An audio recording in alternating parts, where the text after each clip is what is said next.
Thomas Soto, 6h-9h sur Europe 1. Le débrief de la matinale, les temps forts de ce que vous avez entendu ce matin sur Europe 1. La photo de ce jeune migrant dont parlait Christophe Charles, jeune migrant retrouvé mort sur une plage turque, a bouleversé la presse européenne. Mais rien ce matin dans la presse française.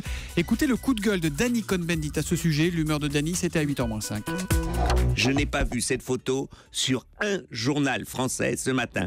Pas sur un journal à la une. Certains disent que c'est indécent de montrer cette photo. Il faut la montrer. C'est indécent, c'est pas vrai. La guerre du Vietnam s'est arrêtée quand on a montré les photos et les films de la guerre du Vietnam. Quand on montre la souffrance des gens, c'est pas indécent, ça mobilise peut-être l'empathie.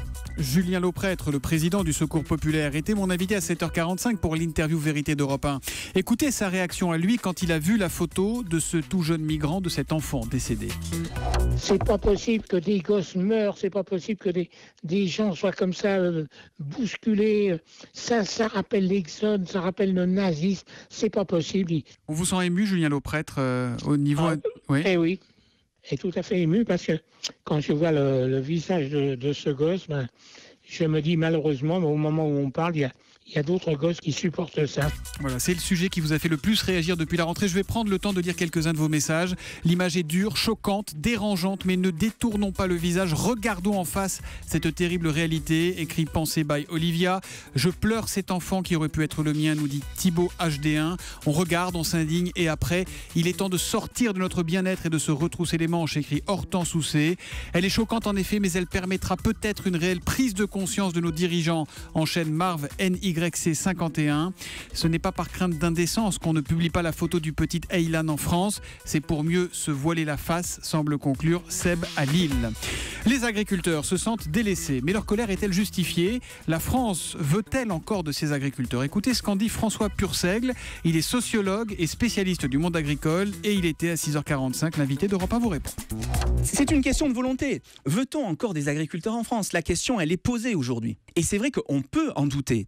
Mais jusqu'alors, la France avait fait le choix, contrairement à la Grande-Bretagne et aux pays du nord de l'Europe, d'avoir sur le territoire des agriculteurs en nombre. Le veut-on encore aujourd'hui? Ça, eh bien la question est posée. On est moins sûr qu'il y a 30 ans. À gauche comme à droite, le mea culpa de François Hollande a du mal et a eu du mal à passer. Mais pour Raphaël Enthoven, notre philosophe, c'est enfin un acte courageux. Écoutez son raisonnement dans la morale de l'info à 7h25 tout à l'heure.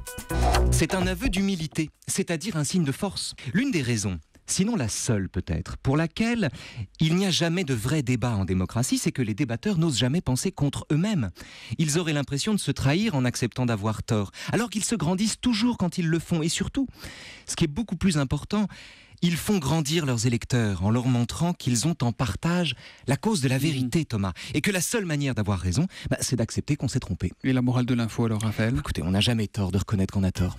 La morale de l'info, Raphaël Enthoven, que vous retrouvez à 7h25, mais vous l'avez compris aussi désormais à 8h40 avec Nicolas Canteloup, qui le tient parfaitement bien, notre Raphaël. Et puis téléphone, va-t-il remonter sur scène le 11 septembre prochain? C'est en tout cas le bruit qui court. Notre journaliste Mathieu Charrier a posé la question à Corinne. Corinne, c'est l'ancienne bassiste du groupe, qui elle est toujours visiblement fâchée avec le reste du groupe. C'est très crédible. Le point d'interrogation qui rappelle tout ce qu'on avait fait en 76 avec le point d'exclamation, tout ça avec une encre tampon rouge. Mais bien sûr, je n'ai ni été invitée, ni conviée, ni prévenue.